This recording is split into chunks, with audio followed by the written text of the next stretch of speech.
This is The Philanthropy Show, connecting and inspiring philanthropy. Well, you may know her as that lady with the red hat, or the writer of Beth's blog, or the author of the Network Nonprofit series. And we have a special surprise because Beth Kanter is now doing research for a new book using words like healthy, happy, replenishment, self-care, music to a nonprofit's ears. So we're here at the Alliance for Nonprofit Management's annual conference in Portland, Oregon, and Beth agreed to join us. So thank you so much. Well, thank you. Tell us a little bit. We were listening to your keynote and some of the interesting things that you've discovered with this whole process. We know nonprofits wear a lot of hats, but what is your goal with this book? My goal is to find some of the bright spots that are actually practicing this at the organizational level and get the education out there, begin the education process. Are people excited about the idea of change? Oh, yes. From the reading I had this morning, it was amazing. Like, I was thinking about, is this even an idea? Should I even do it? But I've become very personally passionate about it because it's something that I discovered. And it's been so helpful for me and I've been writing about it, and I just said, well, this is the next book.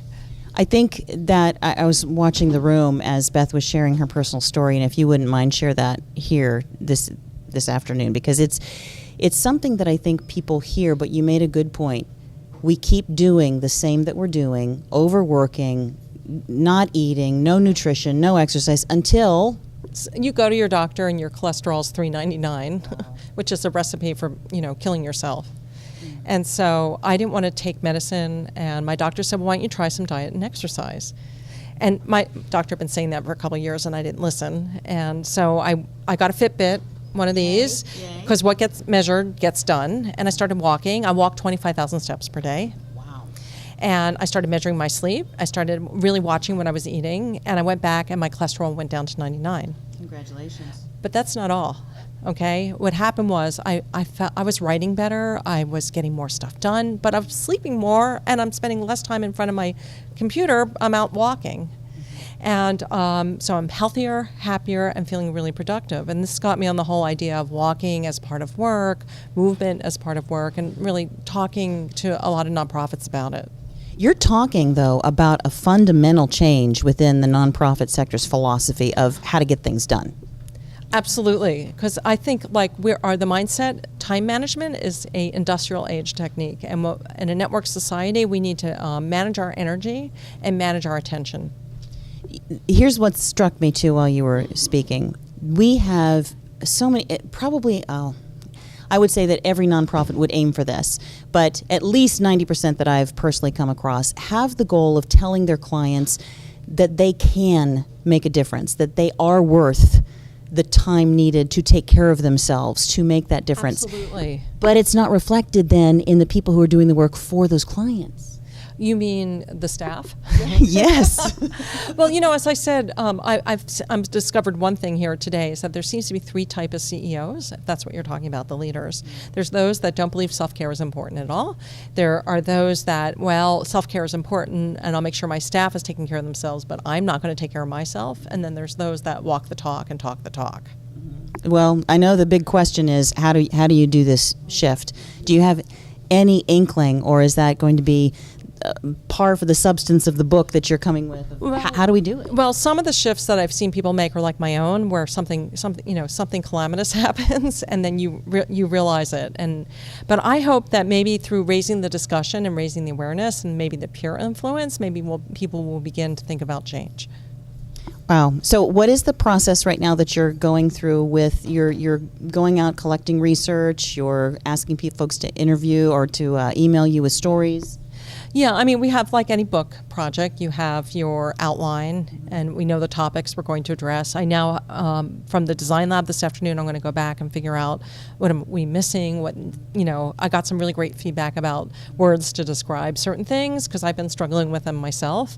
And then I have a co-author, and we'll go through the process of writing, which is so much fun. Well, and we love what you do, and I teach classes at the Nonprofit Leadership Centers of 3 different regions in Florida and I always say, you've got to go with Beth's blog, because you do not just social media, but fundraising, data, measurement, everything that tools and resources that nonprofits need. So if you don't know about Beth's blog, then you need to look for it. But also, we're so excited about your book. Thank you for all that you do for nonprofits. Thank you. Well, thank you so much. It was wonderful to meet you briefly.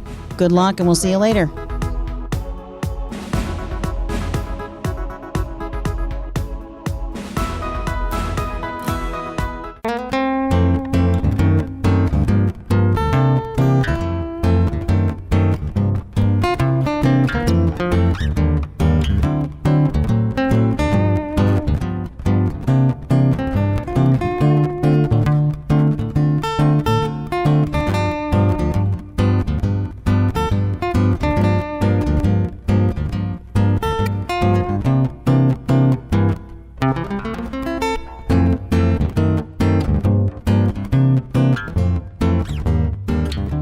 This show sponsored in part by My Paper Pusher. Consider it done. Follow the Philanthropy Show on Facebook for behind-the-scenes action, polls, and commentary. Well, Jerry, thank you for taking the time to talk with us. Here we are in Clearwater, and you've come for a packed conference. I'm going to tell you, the people are leaving. There are smiles all over their faces. Oh, great. Glad to hear it. Obviously, love what you had. And It was a wonderful group, by the way, and I've been coming to Tampa and Clearwater and St. Pete, and what a wonderful area. I enjoy it. You have, for 3 or 4 decades now? Yes, it's been 4 decades. 4 decades, 12 plus books. I'm not even...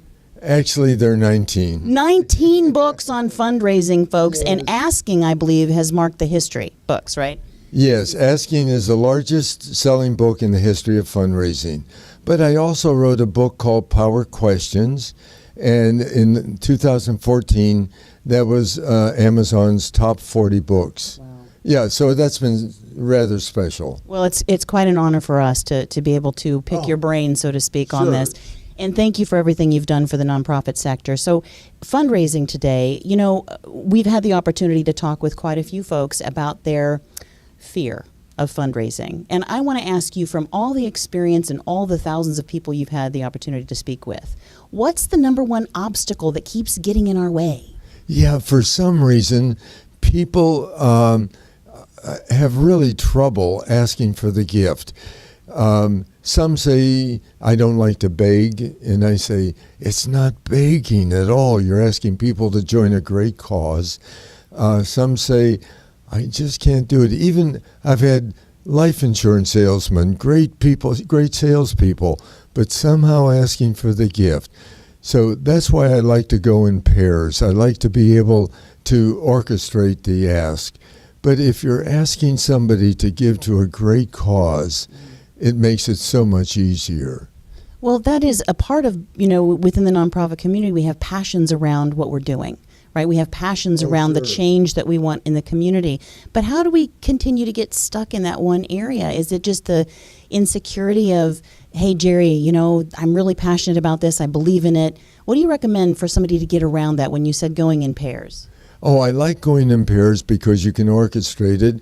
And what I like is to have the board member or the volunteer establish the appointment. If you get the appointment, you're 85% on your way to getting the gift.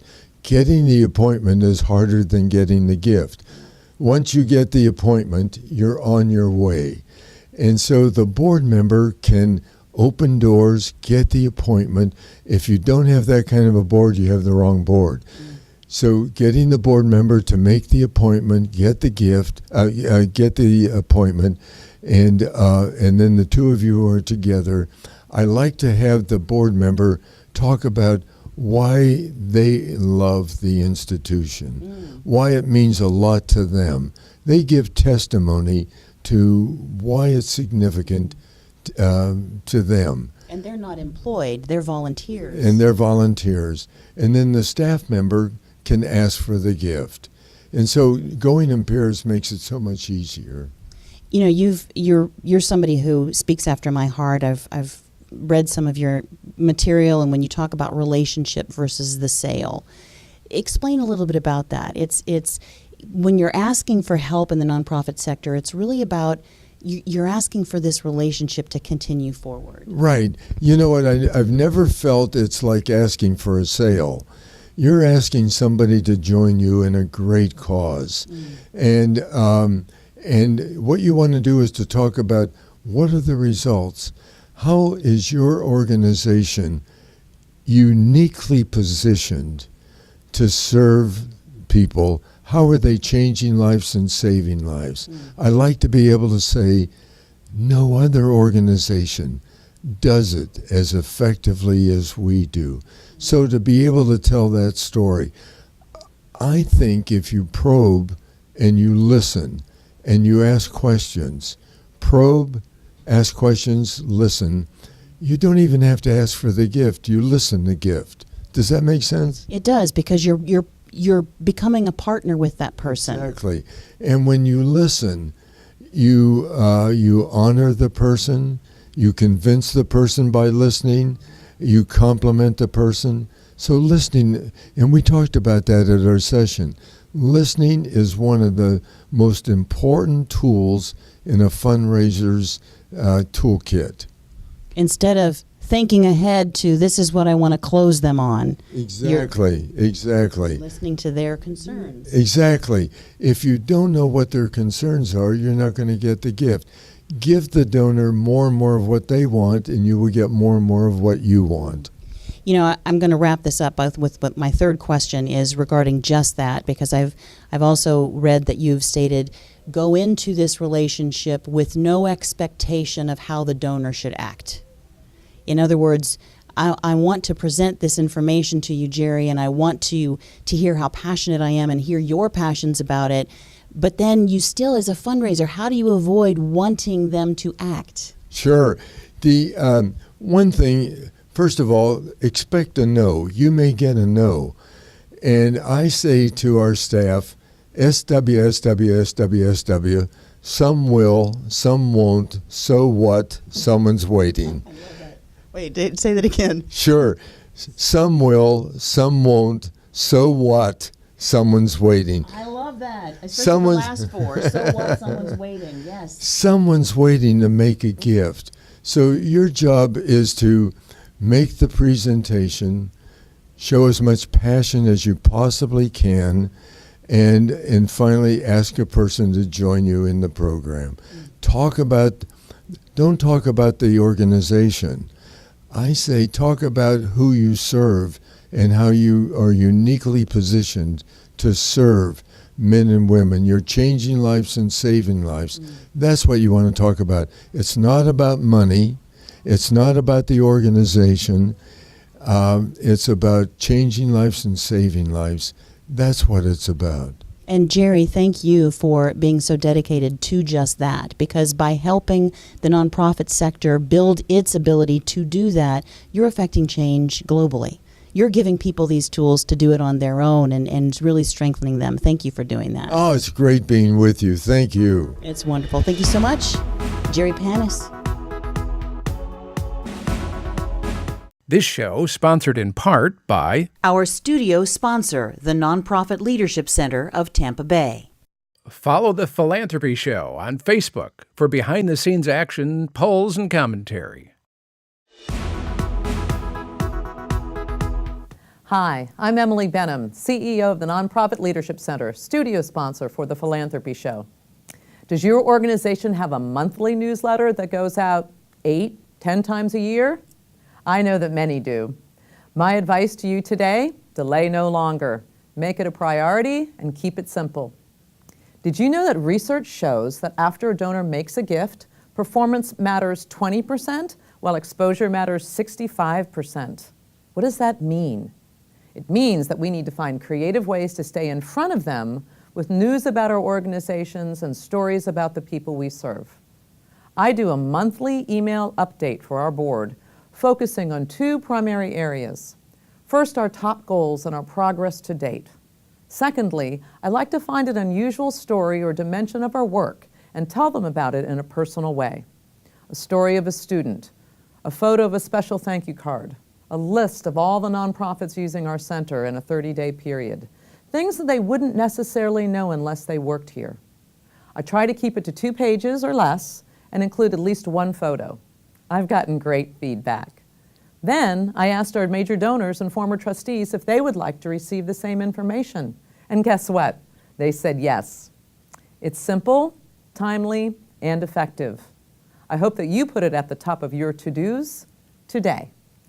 Thank you.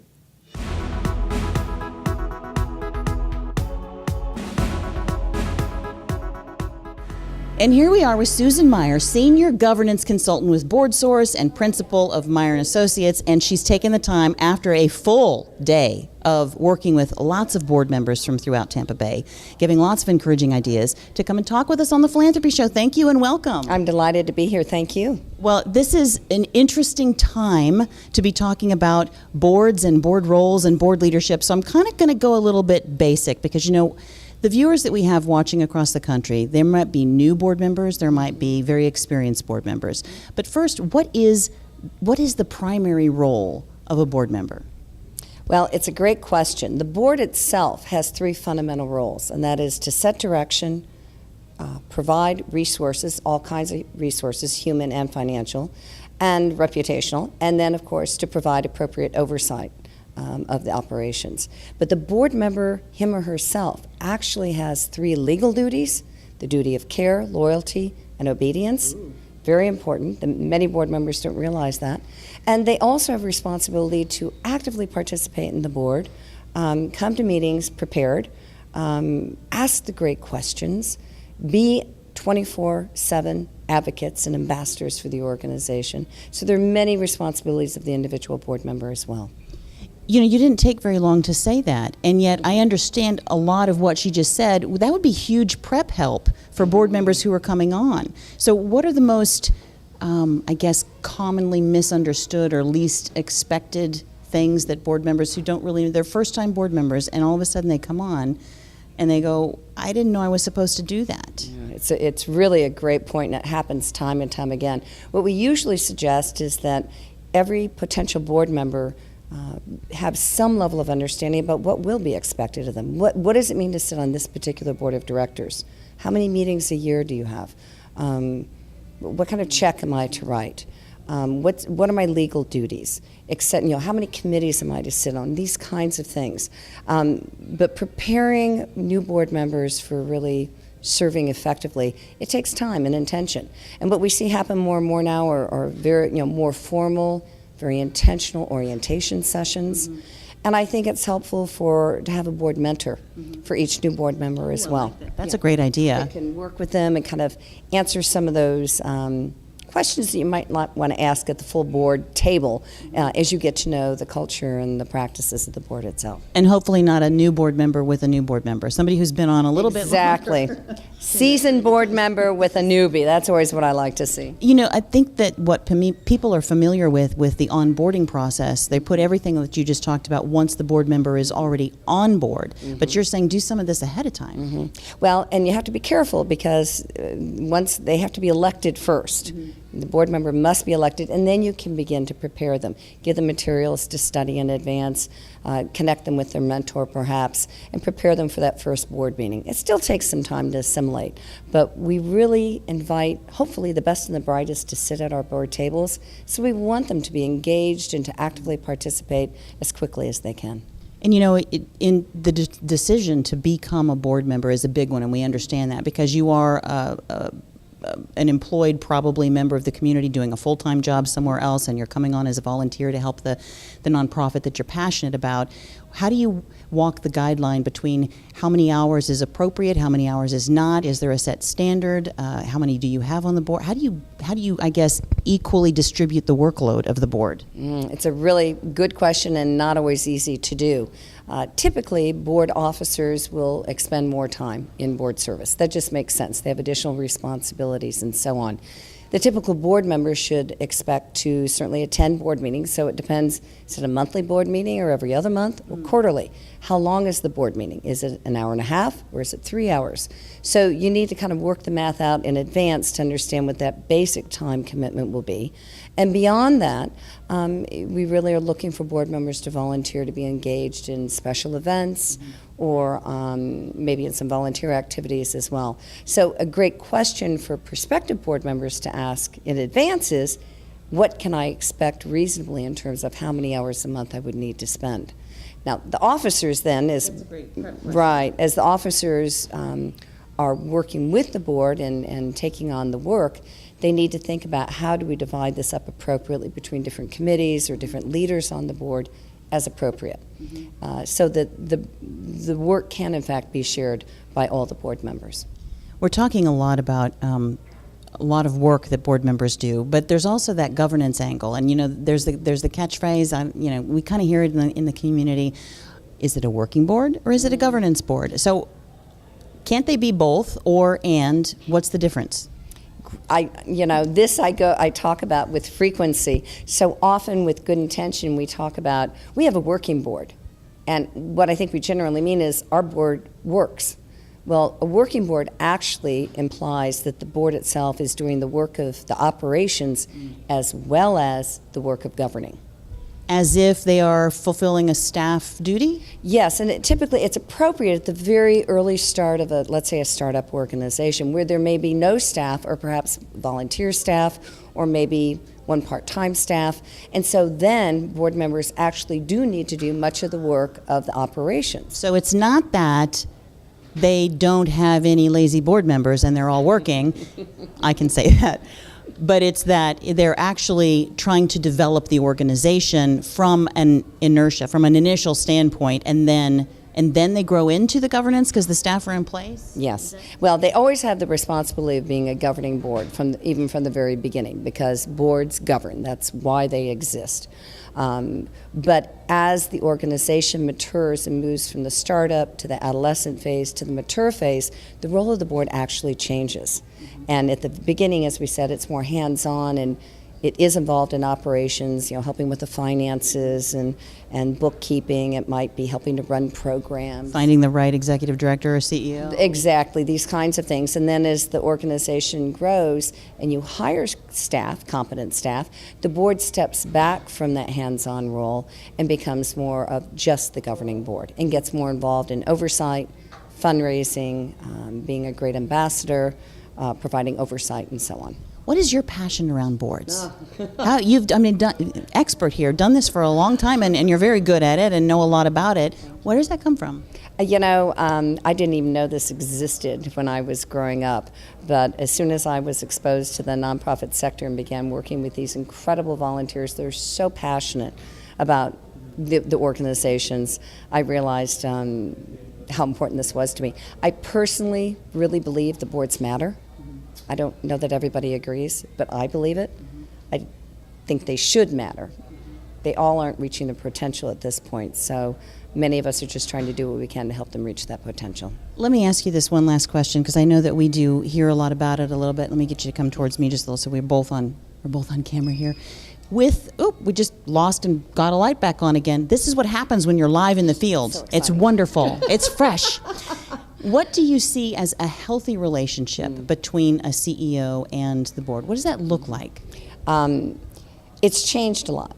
When we used to think about this relationship, it was much more hierarchical, with the board up here and the chief executive down here. The chief executive serves at the pleasure of the board, but actually BoardSource has coined the term constructive partnership to describe it. And what I love about the idea of a constructive partnership is it essentially says that the success of the board and the success of the chief executive are interdependent on one another. And that means we need to understand our own respective roles and respect them. So the board doesn't get into the staff business and operations, and the staff doesn't try to govern the institution. That can be very tempting. It can be very tempting. It's very easy to slide down that slippery slope if we don't understand what we're doing. But we need to work together, though. We need to work together on strategy. We need to work together on board meeting agendas. We need to work together on fundraising, being ambassadors. There's so many things we need to do together, but we have to respect we have different lenses and different responsibilities in those areas. So what's most important in that relationship, quite frankly, it's building trust. And not blind trust, but earning the trust and finding a way to have the hard conversations, ask the tough questions, really address the big issues, because our missions matter. We can't afford not to, and we each should be doing it. Both the chief executive and staff and the board leaders should all be doing this kind of work together. Then they're a team. Yes. They're a unit. in that. Absolutely. Yeah, That's a I great way know. of saying it. I love that. Thank you for what you do within the community. We end every show with a special segment that we call Truth or Care. Oh. And it's an easy one. It is, Okay. what is your heart's definition of philanthropy? In other words, why do you do what you do? What drives you towards this, and why do you have this passion? We talked a little bit about it a few minutes ago, but what's behind the passion that you have in working within the nonprofit community? You know, I think it really comes down to my wanting to help others be the best they can be on behalf of something bigger than all of us. And I can't do all the work myself, but if I try to help boards and chief executives, groups at a time, then they can go off and do the really good work that needs to be done. And that's very rewarding work for me. I love that. Well, thank you so much for being on. Thank you so Thank much you for for the joining opportunity. us. Absolutely. Susan Meier. And that wraps up another edition of The Philanthropy Show. So be sure to go to thephilanthropyshow.com. Check out the past shows tab in case you missed anything else. We've got a couple of other shows on board governance as well. We are here to be a resource for you. Have a great week, and we'll see you next Monday.